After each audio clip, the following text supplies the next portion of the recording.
Okay guys, we're going to just go a little bit deeper onto the smaller time frames now, and I'm just going to highlight what we need to really look for in terms of how to use Fibonacci as a confluence with our entry strategies, okay?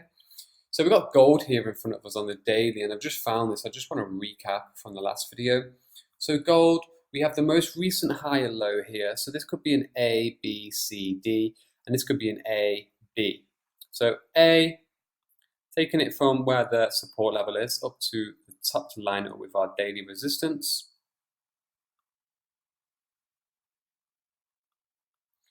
So we have A, B, and then we have the C retracement just here, 61.8.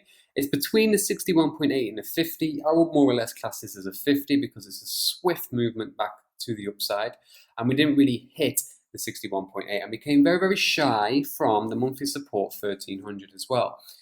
So with that being said, what do we have here? I can see a hammer, okay? There's a hammer candle right here, rounding out the bottom. As you can see, we also have the daily area of resistance, which could have been support around the time of where this price action was trading. And we're back above that level now. So with Fibs, assisting us with Fibonacci confluences for entry, one could be the simple counter trend line. Obviously, we don't really want to use this on the daily time frame, but just as this example is right in front of us, I'm just going to show you what we would actually be looking for in this case and in this scenario. So number one would be the rejection from one of the Fibonacci levels. Two would be, again, the moving averages can help us with the crossover, okay, to give us an overall idea of, okay, get ready, the moving averages are going to get ready to cross over now. This could be something that we're waiting for. It could be an extra tick box to our confluences and so on. So we can get the crossover, and then we could get the breakout above the counter trend line. Targets on gold at the moment, 1408. This is given me for this actual Fibonacci. I'm just using this as a, whereas the other currency pairs I've gone through, I was more or less very, very confident on those overall directions. Now with gold, this kind of conflicts something I'm looking at on the bigger picture, but I'm just using it as an example with a counter trend line.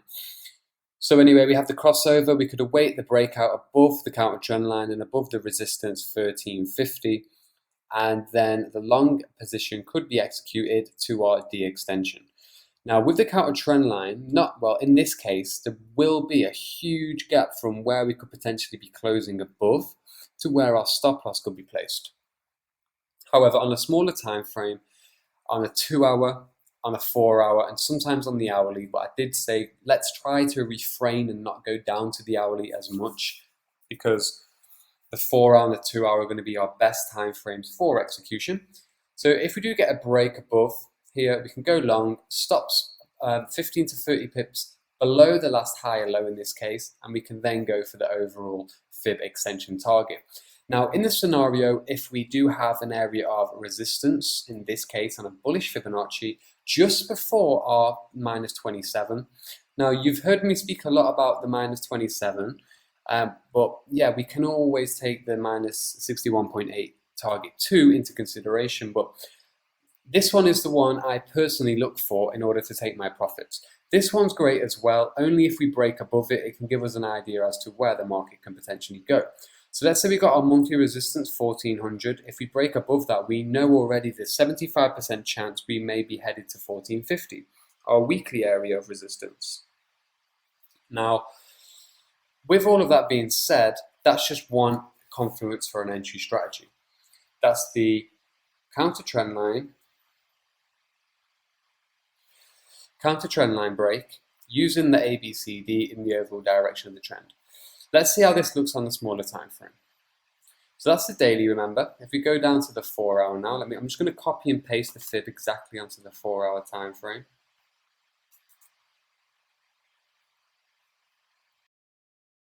Now this is what it's looking like on the 4 hour time frame. As you can see, this is the 50 level, the red line, and our minus 61.8 extension level is coming in all the way up here. Now the daily counter trend line was just across here, and as you can see, if we really waited for the daily to come through and break above that, yes, it will be a higher time frame confluence. However, we're missing out on a lot of the market movement on the lower time frames.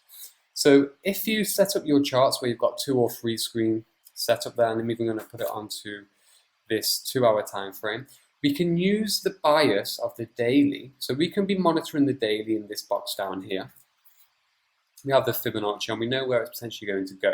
But instead of waiting for the trend line break and so forth, we can zoom into the 4-hour per se and look for entries around here. So in this case, we could just maybe have found a simple box area of consolidation like that. And then we could recognize what's going on the higher time frames, i.e. we're looking at the 50% retracement back to the upside. And instead of waiting all the way until maybe in this case of gold 1355 or 1360 to go long, we can zoom into this and we can use this higher time frame perspective, and we can maybe enter upon a break of this consolidation range here, or if we again recognize any of the other candlestick formations, we've got a 3-pin pattern here, 1, 2, and 3, we can enter long there. Or we can simply wait for the breakout of this region, because the market here is consolidating. That's what the wicks are all about.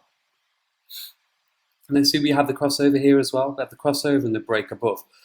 So instead of waiting another 100, 150 pips or so on gold, we could in fact enter from the break of this region, because we know we've got various areas of support right here.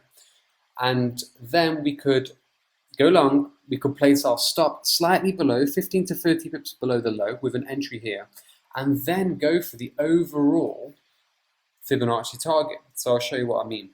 So if we go long at the end of this candle here, this green one, the breakout candle, stop loss 15 to 30 pips below there, and then our take profit is going to go more or less up here. So if I just copy and paste that onto the daily, that's what it looks like. So that's a great risk reward of nearly a 1 to 3. So I've used the Fibonacci on the daily. I've said we could wait for that trend line to break. However, if we bring the data down from the high time frames to maybe the 4-hour or the 2-hour, we can get a better entry with a greater risk reward. Now, we could have waited until this came through, and the confluences probably would have been stronger in that case. However, the risk reward wouldn't have been as strong. We're probably looking at a 1 to 1, 1 to 1.5 at a push. So sometimes if the confluences don't line up, the risk reward may be better in some instances. So, and that comes down to your personality and character as a trader. Okay, so that's one example of how we can use that. Right, number 2. We have the GBP USD over here. So fib retracement, we're going from significant low up to the significant high, which is just here. We have a 50% retracement, 1, 2, 3. This is also a 3-pin pattern, guys. So you could have easily entered, okay, after this daily candle. So your entry would be upon the daily close. Your stop would go 15 to 30 pips above the middle wicks, below the middle wick, sorry, in this case, which will be down here somewhere. And then your risk reward, you would line up your risk reward. So if we went long,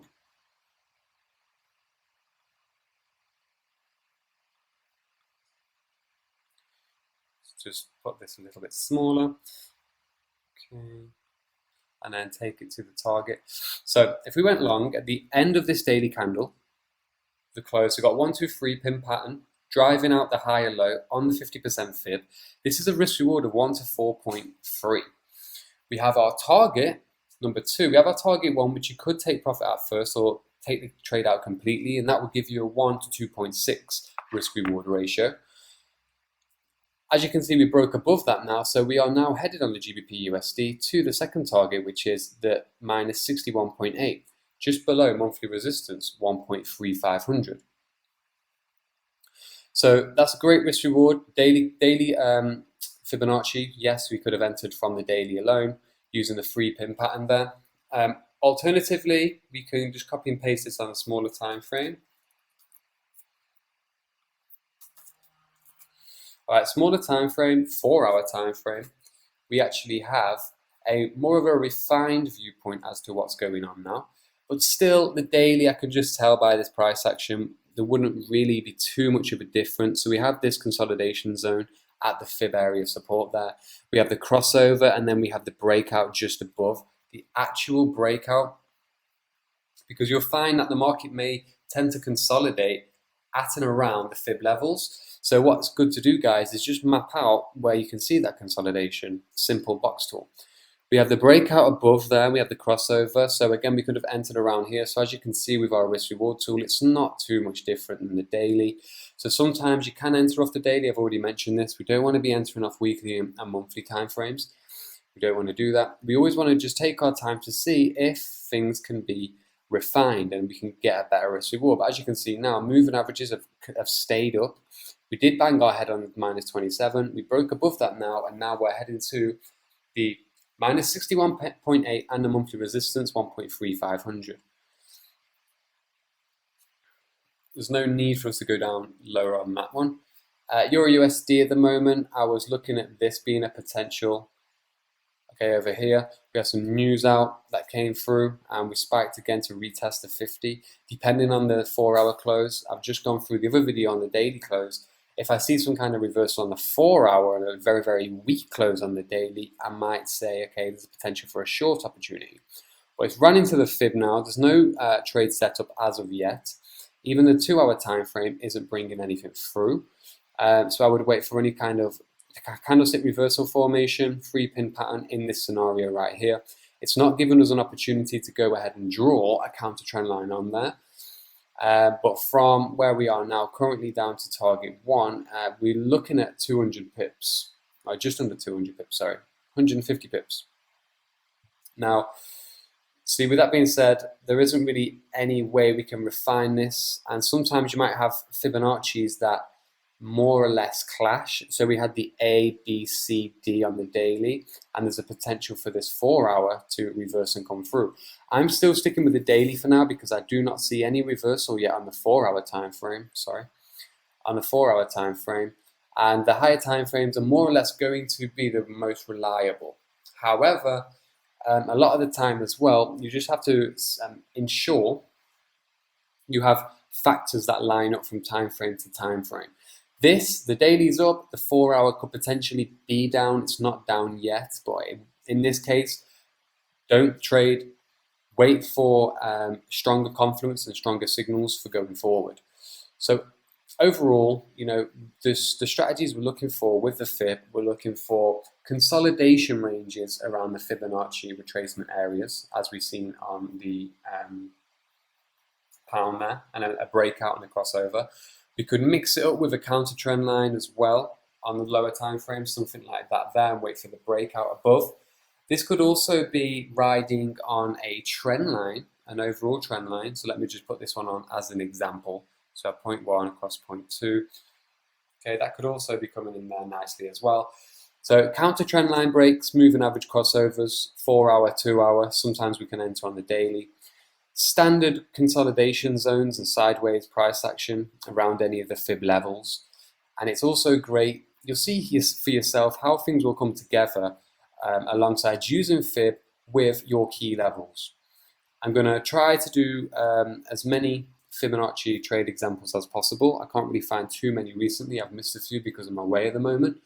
But on the weekly breakdown examples and the weekly breakdown videos, I will be spotting fibs, whether it be on a weekly, daily, 4-hour, and helping you guys with the entries and just pointing out potential scenarios for Fibonacci trade setups. So that's that, and that's fib for now. Okay, there's 4 videos here on fib. Just to, again, you're going to have to read the book through a few times. Other than that, I'm going to try my best to help you guys. But once more, it's great to save your before shots, save your after shots to see how your Fibonacci analysis is playing through. So that's that for now, and we're going to go on to the next section, which is going to be vital for your success in the long term. I'm going to be, again, breaking down some of the strategies one by one, just to give us a recap of what we've gone through so far. But this is just the art of reading price action overall without any indicators. I don't really consider Fibonacci to be an indicator, okay? But one thing I'd like to just end on is 61.8% is our favored level, okay, our favored level. And if we're trading on the 61.8, sometimes we can place our stop loss 15 pips below the 78.6. Make sure you use a risk reward tool. Again, it's great to write things down. It's great to save your daily charts, weekly charts, and then come down into lower time frames. Just take your time. Don't get too confused. Don't start drawing too many fibs. But by now, hopefully, whatever level you guys are at, from joining the astrofx course and going through all of the videos in the book, you have a better understanding of reading price action from top to bottom and finding the overall direction of the trend, which will help you to then go ahead and place Fibonacci. Okay, so look out for the next videos, look out for my weekly breakdowns, keep practicing Fibonacci, and you'll see for yourself how magical this tool actually is if you use it properly. So ABCDs, that is all we need going forward.